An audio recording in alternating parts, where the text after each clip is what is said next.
Europe Matin. 6h, 9h, Lionel Gougelot. 8h45, c'est l'heure du Club de la Presse d'Europe 1. Bonjour Ariane Hamadi. Bonjour. Experte en communication politique. En ligne avec nous, Mathieu Souker, essayiste et consultant, expert associé à la Fondation Jaurès. Bonjour Mathieu Souker. Bonjour. Alors bonjour madame, monsieur, l'actualité, forcément, c'est la disparition hier soir du roi Pelé. On l'évoquait avec Stéphane Rosès il y a quelques instants, je ne sais pas si vous l'avez entendu, Ariane Hamadi, Mathieu Souker, que finalement il est assez rare qu'une personnalité fasse l'objet comme ça d'une telle unanimité, d'une telle communion à l'occasion de sa disparition. Ariane Hamadi, votre sentiment, je sais que vous aimez beaucoup le foot. Oui, j'aime beaucoup le foot. Je vais retenir un mot que vous venez de prononcer, qui est communion. C'est vrai que ce qui est rare aujourd'hui, c'est d'avoir quelque chose de mythologique autour d'un personnage.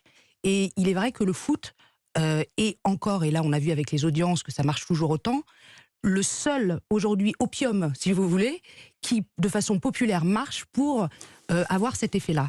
Et évidemment, le premier, je pense, si vous voulez, une des premiers critères, c'est que pour jouer au foot, il faut juste des pieds.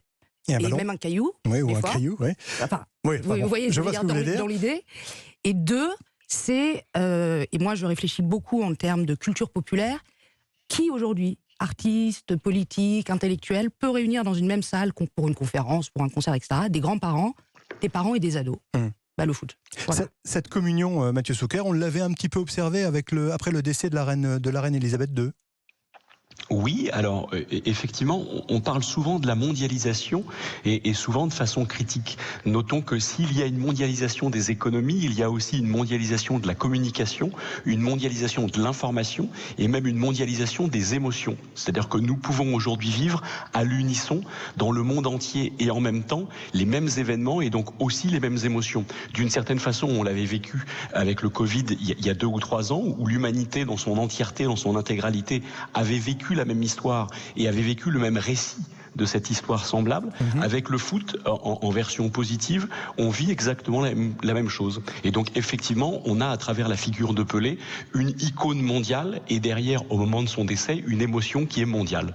Et ça, malgré les quelques petites zones d'ombre finalement de la personnalité, parce qu'après le foot, il a été aussi embarqué par les sponsors américains, il a fait de la politique, enfin voilà quoi, il n'est pas blanc-bleu, il y a quand même quelques aspérités, Ariane Hamadi. Oui, mais ce qui est intéressant dans ce que vous dites, c'est en fait l'histoire aujourd'hui encore du foot, c'est-à-dire qu'il y aurait la perversion du foot dans sa valeur vraie. Et en fait, on excuse ça aux footballeurs, là où à des politiques, à des artistes, des intellectuels qui seraient pervertis par un système, etc., on l'excuse beaucoup moins. Parce que le foot, et c'est pour ça que je parlais de valeurs mythologiques ou mystiques, a pour moi, et je pense pour beaucoup de gens, après il y en a qui n'en ont rien à faire, ils ont tout à fait aussi leur mythologie, sûr, enfin je veux dire, je ne sais pas qui écoute, mais en tout cas, pourquoi vous m'interviewez, c'est qu'en fait, ça raconte une histoire, en fait. Et ça raconte une histoire qui traverse les temps et les époques, et qui traverse même l'argent, la mondialisation, etc., avec, et ça c'est très très rare, l'idée, c'est ce que disait votre invité, que le résidu, c'est le désir, l'envie d'être ensemble et surtout des trajectoires de gens issus des fois des favelas, etc., qui, à la force de leur travail, réussissent. Alors, il y a une coïncidence, Mathieu Souker, je ne sais pas si j'imagine que vous l'avez noté, c'est que 3 jours de deuil ont été décidés au Brésil, alors même que l'investiture du président Lula devait se faire ce week-end, justement, dans une ambiance de fête. Alors certes, sous haute surveillance, parce qu'on connaît les problèmes de sécurité qu'il y a au Brésil, mais voilà, quoi, ces 2 événements vont s'entrechoquer de façon quand même assez étonnante. Oui, alors on peut même se dire que parfois le sport et les grandes émotions populaires nées autour du sport ont un impact infiniment plus important, plus massif que les événements qui ont trait à la politique. En tout cas, cette affaire donne pour partie tort à ce que disait Emmanuel Macron il y a quelques jours ou quelques semaines au moment de la Coupe du Monde, en disant que le sport et la politique devaient être 2 univers totalement dissociés. Non, en réalité, le sport et la politique ont partie liée, et on voit qu'un calendrier sportif et un calendrier politique peuvent à un instant T se télescoper. On imagine en tout cas le trouble finalement dans lequel va se retrouver le peuple brésilien. Bon, en tout cas pour une partie d'entre lui, de ce peuple qui va fêter la victoire de Lula et puis qui va pleurer la mort de Pelé, Ariane Amadi. Oui, mais ce qui est intéressant, moi je trouve, c'est si je reprends, enfin moi ce qui m'intéresse dans tout ça, c'est un pays comme le Brésil, avec évidemment une histoire politique, on va dire, pas la des plus simples, Ah non, pour évidemment. le dire de façon... Il y a, et c'est ce que disait l'autre invité, c'est la question du conflit de mémoire et de mythologie. En réalité, même pour ceux qui, évidemment, par l'urgence, veulent que Lula gagne, etc., je veux dire, à un moment, les 3 jours de deuil national vont objectivement effacer, pour beaucoup, la question politique. Donc c'est ça qui est intéressant, en fait.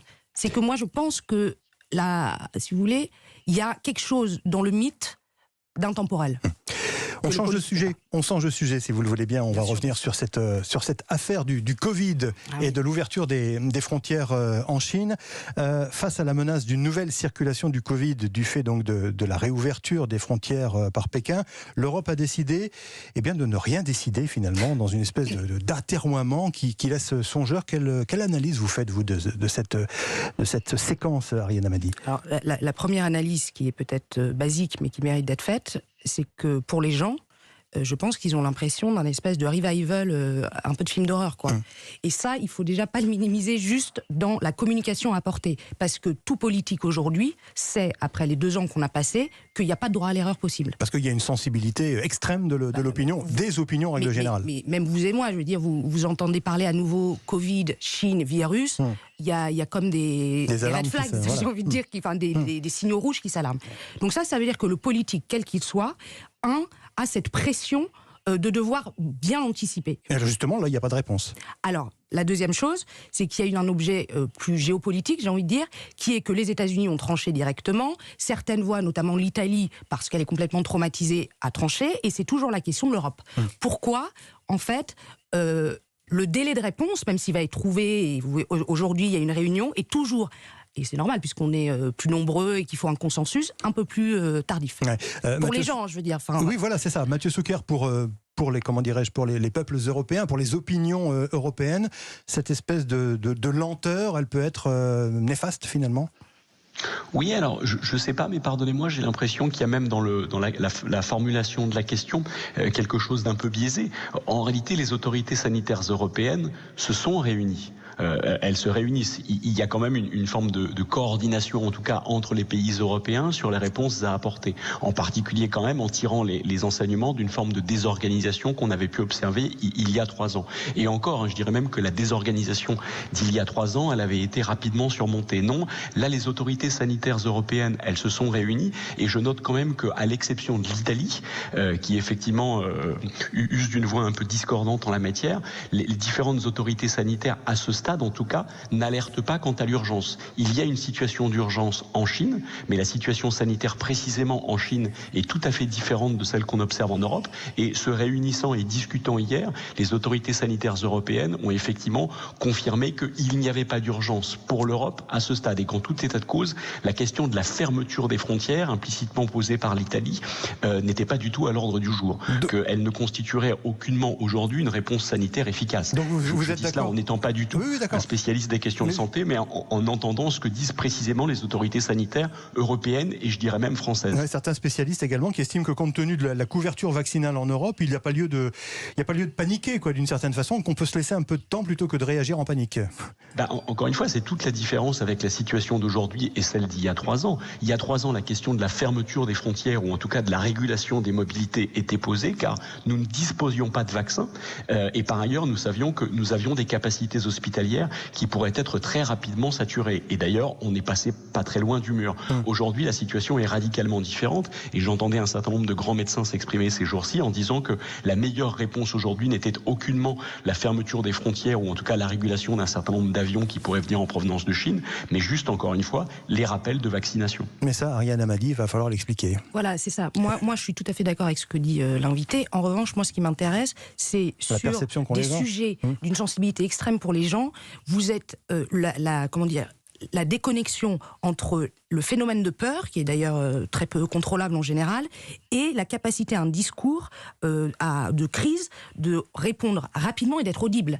Je suis tout à fait d'accord avec ce qu'il dit. Après, la question c'est et c'est pour ça qu'ils se réunissent avec une communication assez globale pour montrer que cette coopération est actée, c'est de faire en sorte que les populations européennes, quoi qu'il se passe, j'ai envie de dire, pas quoi qu'il en coûte, aient le sentiment que la dynamique d'anticipation a été faite pour que si jamais il y a des difficultés ou des nouvelles restrictions au niveau, je sais pas, des circulations, etc., ce soit légitime, justifié et adapté, enfin on va dire proportionné au danger.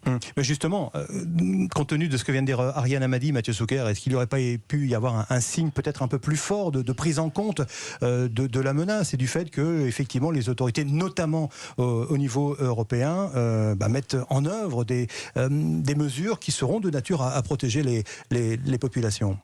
Alors, je crois qu'il faut quand même agir de façon rationnelle. Et du coup, si on reste et au niveau de la communication et au niveau de l'opinion, ce qu'on note, c'est que, probablement parce que l'opinion n'a pas un cerveau suffisamment large pour embrasser 4 ou 5 problématiques majeures en même temps, ce qu'on note, c'est qu'en termes de préoccupation aujourd'hui, la question sanitaire a été considérablement reléguée. Vous avez aujourd'hui, en réalité, et toutes les enquêtes d'opinion l'attestent, une préoccupation qui s'est imposée de façon écrasante. Alors, ça ne date pas d'aujourd'hui, ça fait déjà de nombreux mois, et c'était le cas au moment de la campagne présidentielle.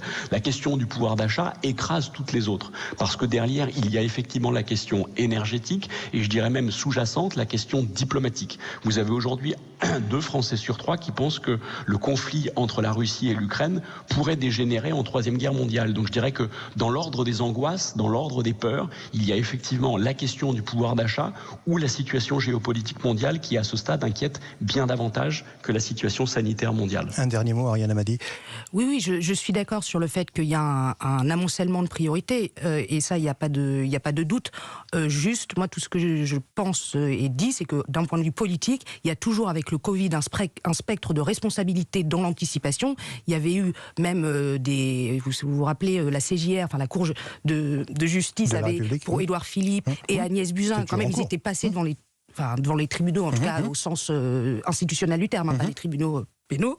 Et je pense que la question, dans toute crise aujourd'hui, de l'anticipation et de la justesse d'anticipation, à tort ou à raison d'ailleurs, parce qu'il y a beaucoup d'incertitudes, est fondamentale pour le communicant et pour le politique, et d'ailleurs même pour les médias. Enfin, j'ai envie de dire. La preuve, c'est qu'on parle depuis hier de cette absence de décision pour l'instant. Qu'il n'y ait pas une accusation presque en incompétence d'anticipation. C'est une nouvelle donne. Effectivement. Merci Ariane Hamady, experte en communication politique. Merci Mathieu Souker, essayiste et consultant. Je rappelle que vous êtes le co-auteur de l'ouvrage 2022, La flambée populiste. Merci d'avoir participé à ce club de la presse.